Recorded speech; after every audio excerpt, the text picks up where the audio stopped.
පින්වත්නි මේ ලෝකයේ තුල බුදුරජාණන් වහන්සේ මේ දේශනා කරපු ධර්මයේ මිනිස්සු එක එක විදිය ඵල ප්‍රයෝජන ලබා ගන්නවා. ලෞකික වේවා ලෝකෝත්තර වේවා මොන පැත්තට හරි මිනිස්සු එක එක විදිය ඵල ප්‍රයෝජන තමන්ගේ ජීවිතයට ලබා ගන්නවා.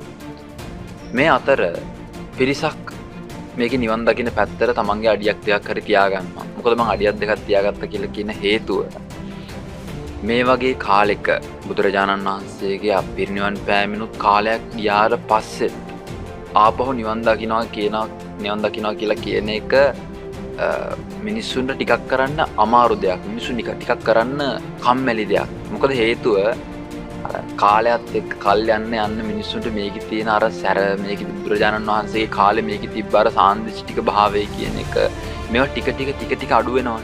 මෙන්න මේ අඩුවීමත් එක්ක මිනිස්සු ගාව ඇති වෙන වීරිය අඩුයි. මිනිස්සු ඒත් එක්ක මේක අපිට ළඟා කරගන්න පුළුවන් ටාගට් එකක් කියන හැඟීම Tamanට අඩුයි නේ.